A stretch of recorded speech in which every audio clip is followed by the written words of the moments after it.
Hello, I'm Anna Raimondi, coming to you from the Angel Cooperative in Ridgefield, Connecticut. Welcome to this episode of Talking to the Dead in Suburbia. I am so pleased to welcome my guest today, Alana Fairchild.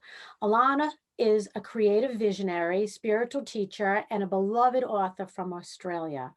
Her diverse and unique body of work includes over 20 oracle decks, 30 albums of sacred music and meditation, 13 books, as well as numerous online healer training programs in unique channeled healing modalities. Among other modalities, Alana focuses on the divine feminine energy work in the Quan Yin transmission, Sarawati healing. Did I pronounce that right? Sounds Sarawati fun. healing and spiritual energy work, including acoustic soul healing and white light frequency healing. To learn more about Alana, there's so much more you can read about. You can go to her website, alanafairchild.com. So thank you so much for being here. Thank you for having me. It's lovely to connect with you. So, can we start this with the blessing?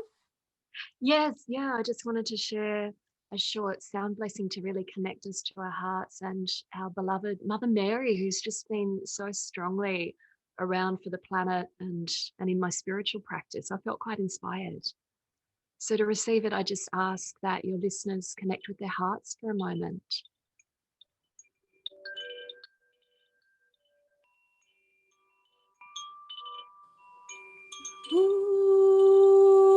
Ooh, Mary.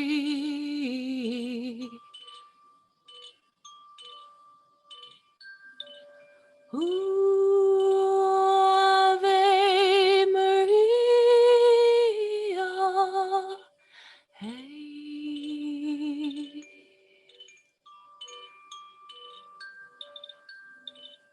Oh, Mother Mary. Hey. Ooh,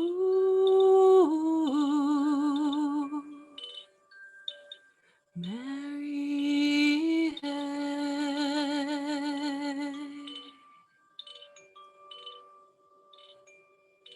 Maria,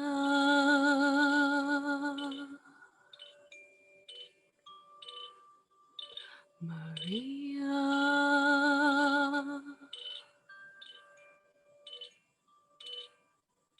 Maria.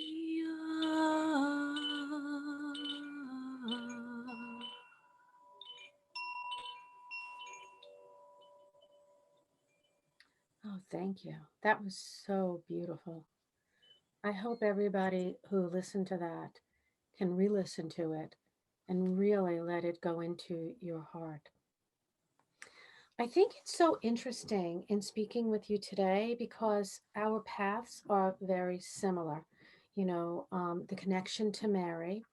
Also, we had different professions coming into this. So I have an MBA. So before I opened myself up totally, to walking on this path, although, I'm a born medium, um, I was in, the corporate world and you were a lawyer. Yes, yeah. So, It's funny. It's people sometimes say, "How did you end up in that?" Like it was a mistake. But I realized looking never. back, it's so beneficial, isn't it? Because it helps you know how to be as a healer and what's actually needed because you've been in the other world where a lot of people are, and you kind of know because of your own experience in those two paths about how to bridge them and how to Mhm. connect in a way so that people can relate to you and you can share and just what's needed. Yeah, and from my experience, I learned what stress really is, You're you right. know. So when people come to me, and what happens is by the laws of attraction, they're going to come to someone who understands them. I do totally understand. I totally get it. So it's never a mistake, wherever a life takes us, if you go right and then left and right, there's always a learning, right? And that's Yeah. kind of what it's all about. So it's always interesting to me, when somebody has taken a kind of similar path, But how did you go from being a lawyer into being an international author and, musician? I mean, your voice is beautiful. How did that Oh, all happen for you? I usually say that the best things that happen in my life happen despite my best efforts, not because of them. So it's a little bit of bumbling. And I think for me, and maybe others have more clarity, but for me, I really had no idea. I just knew that certain things weren't right for me. And the reason that I knew that is because trying to fit into more of the mainstream way of being was causing me anxiety and depression. And I just felt more and more disconnected from myself. And at one point, the pain was so strong that the willingness to take a bit of a leap of faith and put myself into the unknown became less painful as an option. So what actually happened is that I connected with this beautiful lady that did psychic readings. And I remember I was nearly finished my law degree, and I said to her, I don't know what I'm doing with my life. I feel like there's something else, that this is not it for me. And it never occurred to me, not once, that I would use my spiritual abilities and connection as a form of work. I never really thought about it. It's just a little bit like it was completely natural for me. I never really thought that it would be of value to anyone else, to be honest. And then she just said to me, you should be doing kind of what I'm doing, but you'll do more. And I thought, that sounds great. And that was it. That was enough. I decided not to pursue a career in law. I just never really felt right for me, although I do understand for some people it is, but for me it wasn't. And I just started doing readings at a psychic festival. That's how I began. And I was so excited and terrified simultaneously, because I really didn't know what I was doing, but internally it felt right. And I felt joy. I felt hope. And I thought, this energy feels completely different. There's no bleakness, there's no depression. It feels aligned. And so I just went with it. And I began doing readings, and then I began to teach, and then I began to write, and then I began to record, and things just kind of happened without me really having any idea, but trusting my intuition and trusting the guidance. And anytime that there is that kind of sense that something needs to happen, but I don't know what, I don't panic anymore. It used to really worry me, because I was raised to believe that you should always really be in control and know what you're doing and have a plan and take the steps according to that plan. And there's nothing necessarily wrong with that in certain times in your life. It's important. But if you try to live your whole life like that, which I really was, you don't leave any room for spirit to guide you. So for me, it was sort of learning not to always trust my own sense of how things should be and how to make it happen, but more about surrendering into this faith and trust in my heart that the universe somehow had a plan for my life. I didn't have to know what it was in order for it to happen. I just needed to learn how to get out of my own way, stop trying to control everything and see it in advance, and just take one step, listening to my heart, one step at a time. And then I found things would happen. You know, it happens for all of us this way. The universe says, thankfully, thank heavens, you know, this person's now willing to listen. And then we start to see the signs, and we meet the right people, and steps unfold. And that's kind of how it happened. You know, that's so similar to my story, because I also felt like it was like the dark night of the soul. I was depressed. I was unmotivated. I hated my job. I hated what I was doing. I couldn't get out of it.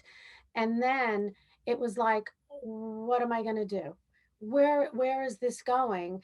And then I almost died. And I said, okay, God, this is it. You got me. I That's it. Like, what do you want to do? And no more control, because I learned that, like, I wanted to get pregnant. I couldn't get pregnant. I couldn't control these things. And so now I live in surrender to the universe, and truly things come my way. I don't have a mission statement.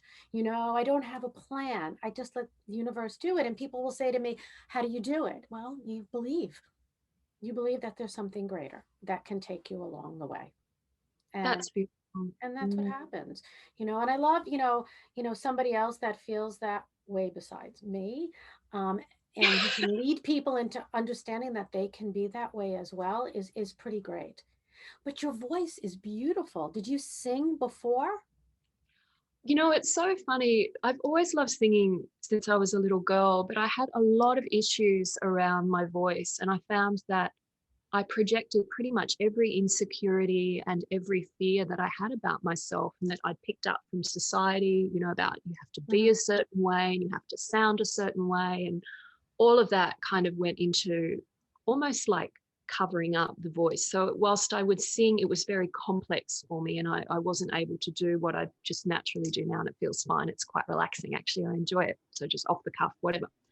But what I've noticed, and I think a lot of people feel this way, it's like the first time they might hear their voice recorded, maybe they have a reading and they hear themselves asking questions. And I found a lot of people would really struggle with that. And they'd say, oh, as my voice, I can't stand listening to it, or I'm so embarrassed, or I cringe, or, and it's like all this kind of discomfort and stuff that we've internalized about who we are without even realizing it half the time. It's just the struggle of being in a society that's so externally focused and tends to put this pressure on us to, do this by this age and look like this and have X, Y, and Z in your life. And if you don't have that, you're weird, or there's something wrong with you. And all of that kind of subtle form of external control disconnects us from who we really are, what we really want in the heart, not what we think we should have.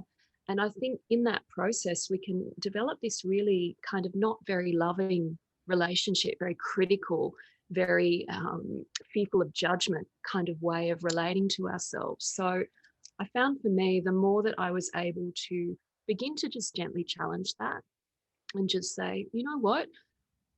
Maybe someone else doesn't know what's best for me. Maybe they love me and have my best interests at heart, but maybe there is something inside of my own being that knows, and that the universe is moving, the divine is moving to bring that out and to allow that to be the seeds of my path. And I believe we all have this. It's like the same way that, how does a caterpillar know how to become a butterfly? That's the most extraordinary thing, that it happens all the time. And I think it's a kind of spiritual intelligence that we all have inside of us. And it's only when we really learn to sort of love who we are and be at peace with our weird quirks, thank heavens, or else the world would be very boring. So, learning to embrace that part of ourselves and just say, this is me.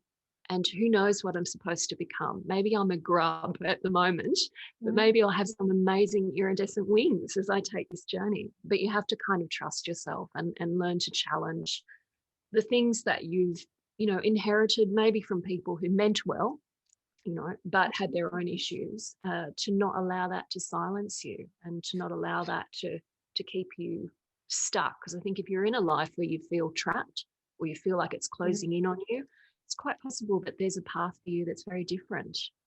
So in listening to this inner truth can put you more solidly on your path in life, your spiritual path in life. And that's pretty much what you're saying, correct? Yes. Yeah. Yeah. And how can people truly listen to that voice inside of them, that feeling inside of them? Yeah, I think one of the things that's really important for me, and that I like to remind people, is just to give it a little bit of space. It's very hard to hear if you constantly have your mind going over, all of the things that you had to do yesterday and haven't done, and the things that you're supposed to do tomorrow. So I think coming to a sense of just giving yourself a little bit of space, and that might be 5 minutes in the morning and 5 minutes at night, where you just switch off and say to the family, this is my 5 minutes of do not disturb unless the house is burning down time. And you just take that moment and just connect with your heart and just say, how am I doing? What am I feeling? Where am I at? And it might be that you do a reading. It might be that you sit and stare at something beautiful in nature, or that you hold, I don't know, maybe your grandmother gave you something, a beautiful ring or something, and you just have that moment where you just sit and you just connect and you take a moment to give back to your heart and have some space and let yourself reflect, because it's very hard to hear guidance if we can't connect with ourselves and take that short bit of time out from the constant busyness of our minds in our day. And it's really important, I think, to remember that that doesn't have to be 2 hours every day. It can be that short amount of time. I always say that spirit is really wanting to get in contact with us. So even if we just open the door in our life just a tiny bit, that's enough for them to jam their foot in and they kind of push open the door. Here are the messages, don't panic, it's going to be okay. And things start to flow. But we need that little bit of just switching from day-to-day mode. Yeah, into a that's more. wonderful advice. I think some people just have a very hard time with the over processing that goes on in their minds that, we're trained to think and overthink. And, going into that place of no think, of just receiving is just, it's a compassion, it's a kindness to ourselves that we need for us and for the people around us that we love. Yeah, So totally. I think that people really should follow the things that Alana just brought forward to all of us, because I think you'll find that your lives are less chaotic, you know, and that you'll be more on a solid foundation. Can you share with us more about your work with our five mothers in the Quan Yin transmission? And what is Yeah, that? yeah. So I felt really inspired. I've loved Mother Mary my whole life. Um, I love my that. grandmother used to pray. Yeah, my grandmother, whose name is also Mary, she used to pray the rosary when she was still alive every night, and she's still around me in spirit. But as a little girl, I'd sit on her bed and listen to her. She'd just, be mouthing the words really quietly and moving around the rosary. And she had a big statue of Mother Mary on the top of her wardrobe that kind of looked down over her bed. So I'd sit there as this little girl and I'd hear my grandmother saying her prayers and see the statue. And I just thought it was magic, really. So I had that connection. And then to sense the connection of one being, it's like, I was thinking about how to describe this the other day, and I thought it's like, say someone wears a perfume and you love that person and you recognize that perfume as being that person's signature. And then you're out and about and someone else is wearing that perfume and it makes you think of the person that you associate it with, right? It's like, oh, that's the perfume that so and so wears. It's like the Divine Mother has a perfume, and when you recognize it, you can sense it in other forms. So the perfume of the Divine Mother is in Mother Mary. And when I started to connect more consciously with Quan Yin, I was like, oh, it's the same perfume. She's there. And then it was Kali, who's this quite fierce, but very protective energy from the Indian spiritual tradition in India, in Hinduism in particular, but she pops up under a different name in Tibetan Buddhism as well. And I loved her because she was ferocious. And you don't normally see the divine feminine in that way. She's normally soft and gentle, and that's definitely part of her. But Kali and also Mother Mary is the Black Madonna. It's very protective. And it's kind of like, I use that example from that movie Monsters Inc. Did you guys have that? I'm sure you Yeah, did. we did see Monsters Inc. Yeah. So that character, I think his name is Sully. He's the big purple and blue Mhm. monster. So he looks really like tough and he's fierce and he gets the most screams and he's very terrifying. But he's also got this real soft side. And when you get underneath it, he is actually just a big softie. So there is this sense of the protective divinity, like Kali is being quite fierce, but she's very loving underneath. And she kind of terrifies our egos. So we learn how to let go and we learn how to stop getting in our own way and we learn how to trust the divine rather than buying into the fear that our mind might be trying to hold us back with. So she helps us become kind of more of a friend to ourselves rather than creating a war within between our mind and our heart. So there was Kali, and then there was the goddess Isis from Egypt, had beautiful wings, and I could feel and sense the Divine Mother, like Mother Mary with her, and Tara from Tibet, who's the Universal Mother. And what I love about Tara is that she's instant. So when we ask for help, she just gives it. It's not like we have to pray really hard for 3 months and then maybe we might get something. It's just you ask and it's given.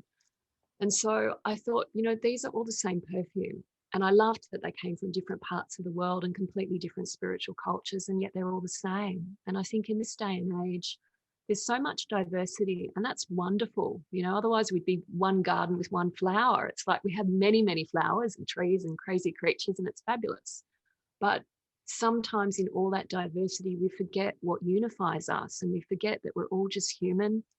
I saw a post by the Dalai Lama the other day, and he's like, you come into the world the same way, you're going to leave it the same way. We all bleed the same. It's like, just look for the things that help us feel compassion for each other and help us connect. And so in creating this, I wanted to create a path where people could learn about these different divine feminine beings, learn about the different cultures that they come from, and recognize that they're all part of us, and then learn how to channel it, how to really feel their energy. Because I think until you really start to feel the divine, taking a leap of faith seems like nuts. It just seems crazy. So I want people to feel it, to recognize that it's real, and then choose. If something doesn't work for you, Right. there's always many other things that will. And the divine's very generous, I find. So there'll be something that feels good for you. You just got to kind of have a bit of a look until you find it. Yeah, it's like a big buffet, and you Isn't can it? pick what Yeah. you want, and this energy of these mothers, they're all part of one energy, Totally. they're part of one. There's, like you said, the fierce, the kind, there's the one that hugs you and the one that says you better be good. Yeah. you know it's what it's all about. And as a messenger of God, the universe brings to us and all cultures everything that we need from that the feminine aspect. And it's quite wonderful, really wonderful. I love that you're doing this work. I wish you were in the United States, but you're not. But I But do love. it's online, so Okay. we do have students from all over the world, and I do come to visit America. Obviously, not at the moment, but I feel a very strong soul connection with the US and what's happening over there. And I have toured a couple of times, and will do so again. Yeah, well, that's wonderful. I mean, the fact that people, these days can get anything online, they can come and take your classes. And I think that would be a wonderful thing for people to do, to experience, the Divine Mother in all aspects of who she is, because it's so important to us, recognizing that there are no boundaries, that, everything is, we're all a part of each other, and we connect that way. Absolutely. Yeah. Were Yeah. you intuitive as a child? Oh, yes. I mean, I've always been super sensitive to energy and feeling things. But as I sort of mentioned in the beginning, I never really thought very much of it.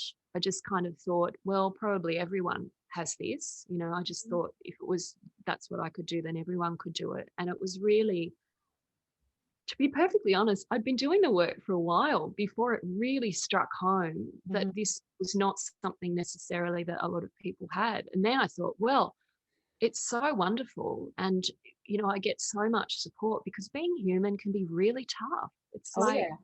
especially if you've got a pure heart and you just want to Mhm. experience love. And it's like the world can be so confusing. And I thought, oh my goodness, spirit, and the messages that I get helps me so much. I want to help others. And so I wrote the first oracle deck that I wrote was the Quan Yin Oracle. And that's just basically everything that spirit says to me is basically in that deck. And I remember when I was writing it, I thought, I don't know if this is going to resonate for a lot of people, but I'll just write it and see what happens, because maybe there's like, I don't know, 10 or 100 people that would click with it. And it's there's over 50,000 copies in English alone, I think, and it's been translated. Like, people are really resonating with a lot of the different decks, but that one, the first one, really continues to do well. And I think it's because people can recognize the truth of that spiritual love. It's like smelling that perfume. You go, oh, that's love. That feels true. And it's such a relief.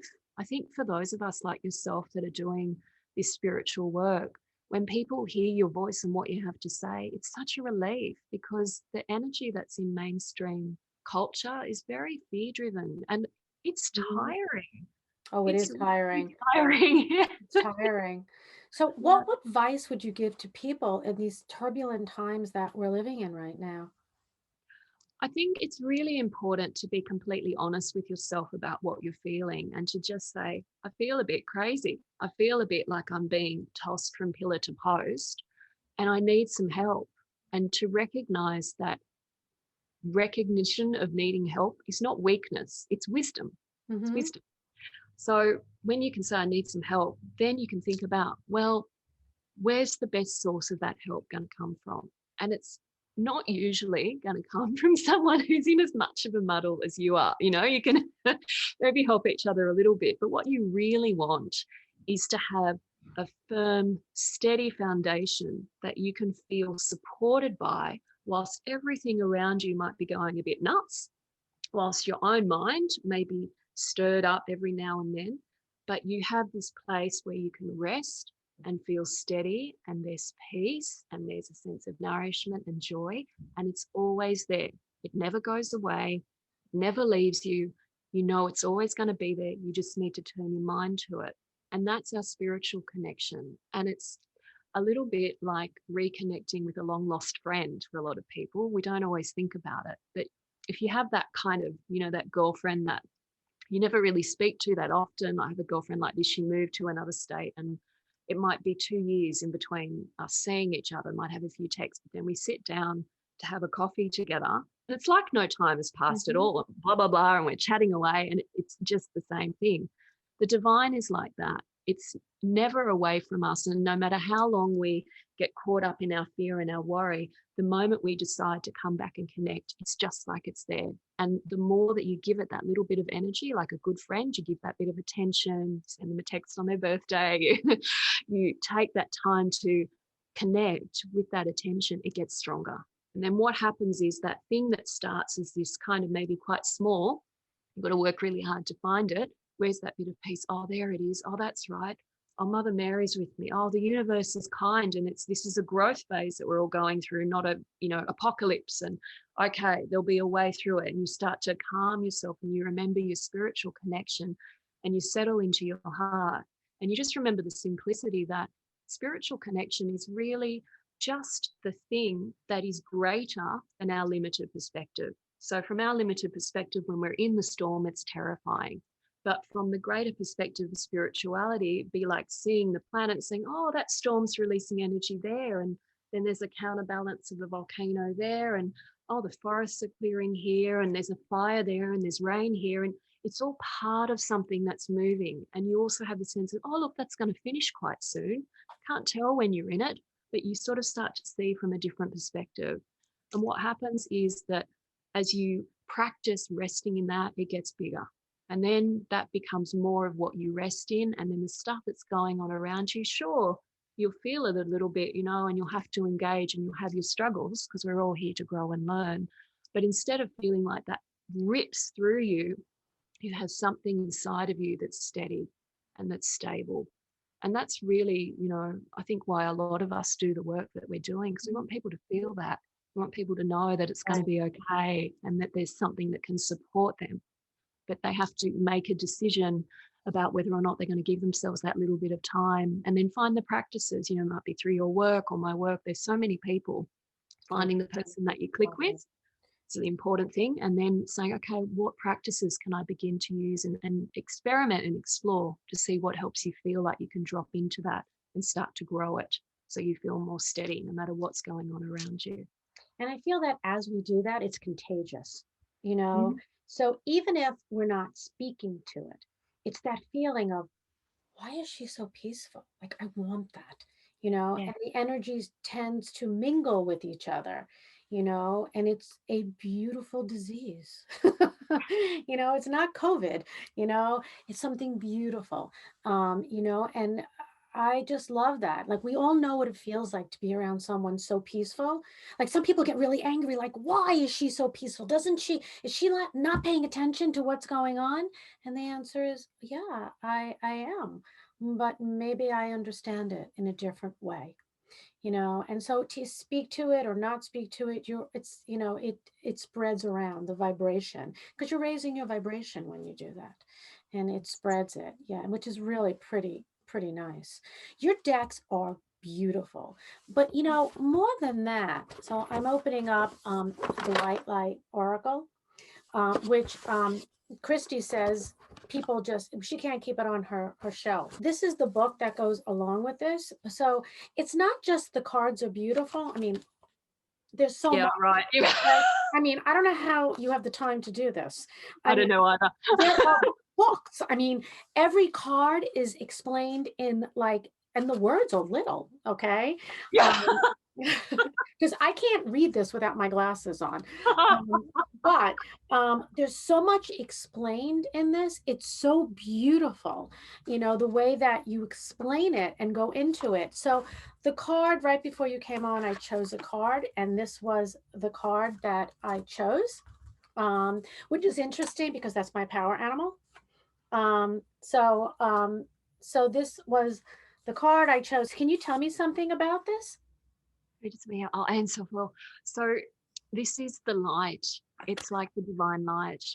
There's a beautiful story from Yogananda, who he was hilarious, but he wrote Autobiography of a Yogi, The which book is is this thick, though. it's Anyone wants to fascinating. read it. It's a great book, but it's a great book to read during COVID because it's very thick. It is, and it's hilarious. He just tells these stories about holy people in India, and honestly, I spent most of my time laughing reading that book. But anyway, this he shares this short story, and he basically says the divine is like a light, and it shines through. And then there's like a movie playing, and sometimes the movie is a horror movie, sometimes it's a love story, sometimes it's an adventure or a comedy, and so on and so forth. But he says, but the light is always the same. And he's talking about learning to have faith and recognizing that there's always something that we can use in our life experience, even the negative things, even the things that we may at first think, I don't want that. And through learning to engage with it and coming into that spiritual connection that we talked about, we can grow. So people have probably done this already. Like if you think about something in your life that maybe you didn't want at the time or was really difficult, and maybe it taught you how to be more wise, or you learned how much strength you have, or something came out of it that helped you become the person that you are today. This is kind of what Yogananda is talking about at one level. So the light is really a reminder. Don't feel if, stuff's going wrong, that somehow the universe, God, the divine has forgotten about you. Not at all. Remember that no matter what's happening, there is an opportunity here for you. Sometimes it's like a hidden blessing. You've got to work pretty hard to find it, and you won't see it straight away. But there's always something of benefit that can be brought out of every life experience. And I think, sometimes when things go really, really wrong, we just have to think of it like a vote of confidence from the universe, saying, I know you think you can't handle this, but I know more than you do what you're capable of, and you have actually got this. So don't panic, just move through it. I believe in you. Everything that you need is going to be given to you, because Ein Sof, or the divine light, is very generous, creative, responsive. And I truly believe that in every problem that shows up in the world, there will be unlimited potential divine responses as to how it can be resolved. So it's sort of like, problem is this much, responsiveness, answers, solutions are this much. So we just have to keep remembering, okay, I have this to work with, but there's all of these possibilities, and not allow ourselves to kind of fall into that trap of feeling just endless despair or hopelessness, because that is more terrifying, I find, when you feel that disconnection from spirit. That's the most frightening thing. So you really want to have that sense of, okay, I don't know how, but there's a way through this. And that's kind of what that card's about. Well, thank you. I think that people sometimes have problems because with going to that place that you're talking about because they feel unworthy. Oh Like, my God. like Mm. how could I am not worthy to be loved so much. I am not worthy to, not understand, but to receive that. What do you say to people like that? Yeah. Look, I really get it. I really do. And I think, when we're raised to believe that God and the divine or the universe is this sublime spiritual being, and we're so messy, as Mhm. humans, we smell, we we laugh at the wrong thing, and we, maybe we swear or whatever. We all have our flaws. But I just remember this beautiful story. It's from the Sufi tradition, I think. And I think it was actually a Christian monk, Anthony de Mello, that might have shared this. I saw it like 20 years ago, and it stayed with me. And it's this short little story about two pots, and they're water carrying pots. And every day, the servant of the house carries these two pots, walks to the fountain, fills them up with water, and walks back to bring water to the household. And one pot is perfect. It's just beautiful. And the other pot has a big crack in it. And the pot with the crack gets a bit depressed and starts to, get sad because it realizes that it's leaking water. So it never comes back to the house with the full load, and it's not as good as the other pot. And then the servant, the water carrier, recognizes that this cracked pot is really sad. And out of compassion, one day, he says to the cracked pot, "What's worrying you? Why are you so upset? Why are you being so hard on yourself?" And the cracked pot says, "I'm not good enough. I don't do a good enough job. Look at this. I always lose water." And so the water carrier says to the cracked pot, I just want you to look at the ground on the path. Okay. And so the cracked pot says, all right. So every day, the water carrier has the same pot in each arm and walks along this path. So on the left side, going down to the water and then coming back on the other side. And what the cracked pot notices is on the side of the path where the water carrier is walking back and he's leaking water, there are all these flowers. They're not on the other side, just on the side where he's been leaking. And the water carrier says to him, do you see these flowers? And the cracked pot says, yes. And he said, those flowers have grown because you leak water all along that pathway. And those flowers grace the master's table. Oh, I love that. Isn't it stunning? And the cracked pot just feels this sense that not only is this thing that he thought, okay, it's actually got some beauty that can come out of it. Oh, that's a wonderful story. I really, really, really like that. And it's true. I mean, we don't have to be perfect, you know. Mm. And I think that's what people struggle with. Like, don't I have to be perfect? Don't I have to follow every rule? No, you just need to be loving and good, you Yeah. know. And if you curse, you curse. But you know Yeah. what? If you love, you know, your fellow human and you're kind, what does it matter? Yeah. You know, it's all the same thing. So, but I really do like that. I love that story. Do you use a certain mantra when you meditate? Do you have a It, favorite mantra?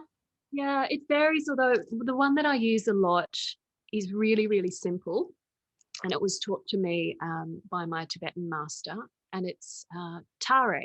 That's it. That's the mantra. And what it means is Divine Mother, please be with me. And the reason he taught that really short version is because he said sometimes something terrible is happening, like there's a car accident or you see something that needs help and you don't have time to, in the Tibetan tradition, you sit down and you take out your bell and you, because you don't have time to sit down and do a practice. You just need something that works in that moment. So now if I'm out and about, and Australia's pretty wild, like we have a lot of crazy creatures and critters around here. So sometimes you see things like I'm trying to rescue, some poor little fly that's got trapped in a spider web. And, I use the mantra and I'm like, Tara, can you help Tara? And, if I see someone that's suffering or there's a car accident and I'm driving by and I can't stop or, a Tara, I just send this love from my heart. So that's a way that I kind of use mantra every day. And you can just meditate on it quite gently, Tare, and feel the Divine Mother in your heart if that works for you. But any divine name, if you love Mother Mary, if you love Jesus, if you love Durga or Kali, you can say the name and just feel love in your heart. And that's a very simple but very effective way to strengthen your divine connection. Just want to ask you a question back to Tara. The other, the energy of the mothers. What sets her apart? And how can people connect with her?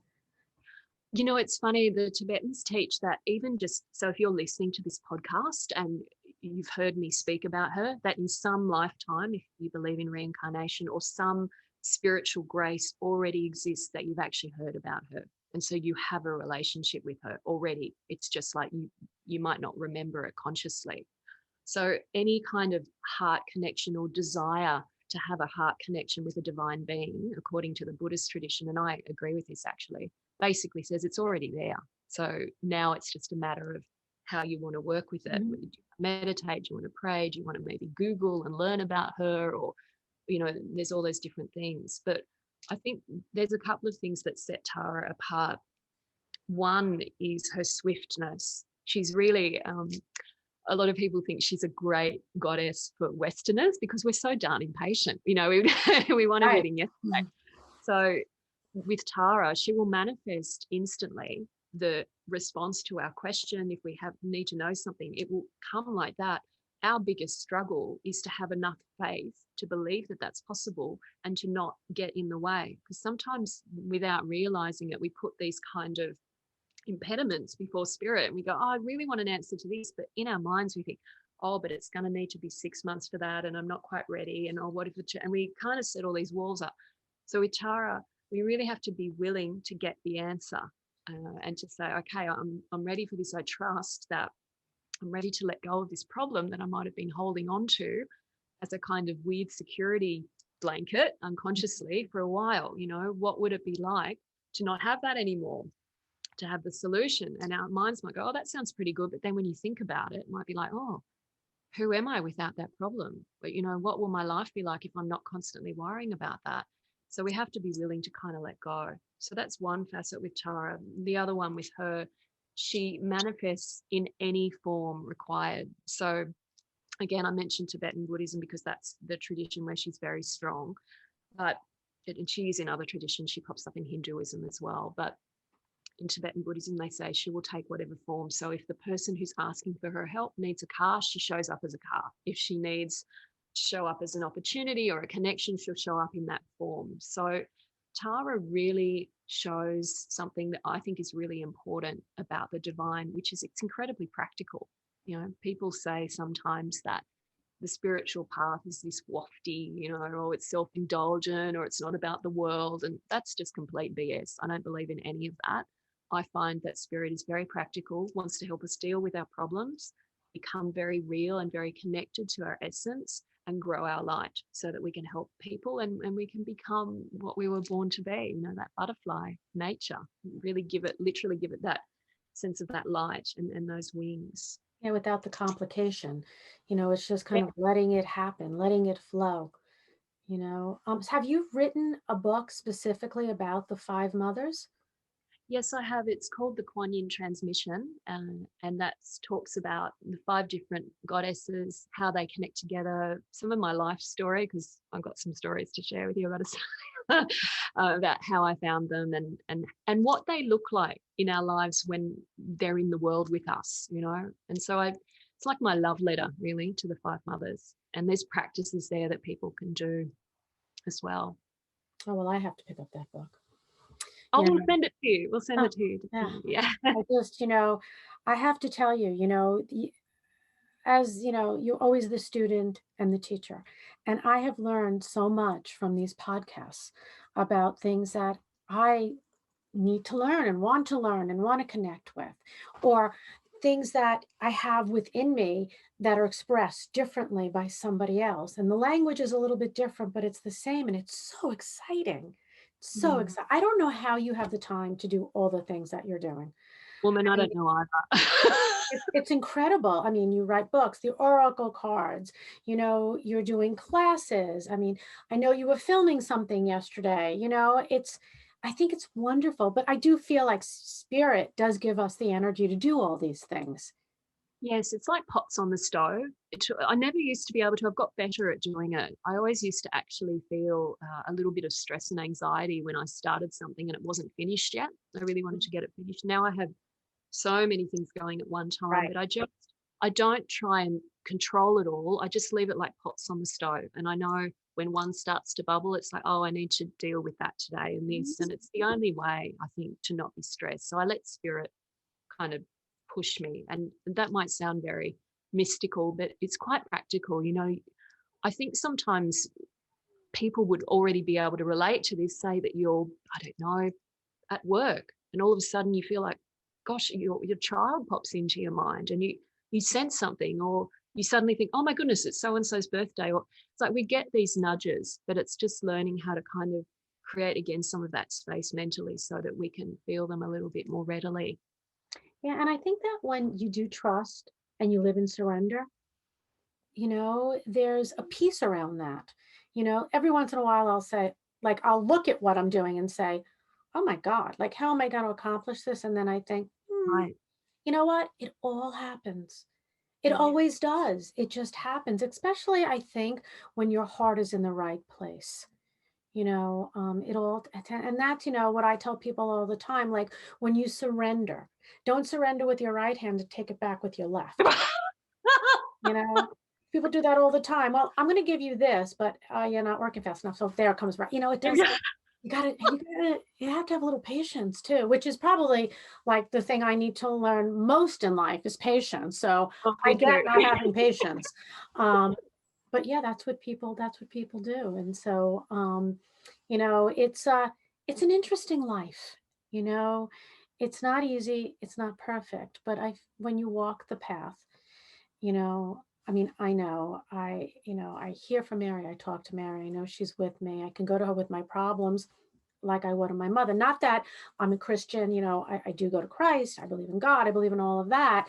But I think when you know that you are surrounded and protected, as we all are, it makes it easier. Not that it's perfect, but it's easier. You know, Yes. Yeah. and I think that, I hope people continue to read your books, and continue to take your classes because you're bringing so much light to the world. Oh, that's beautiful. Likewise, Anna, likewise, you're doing such beautiful work. Yeah. Thank you so much for coming on today. I hope you all enjoyed today's episode. If you did, please like, share, and comment on our YouTube channels and on the podcast channel. And please subscribe so you never miss an episode with all these wonderful people we have on. And thank you so much, Alana. It was wonderful speaking with you. Lots of love to you and your listeners. Thank you.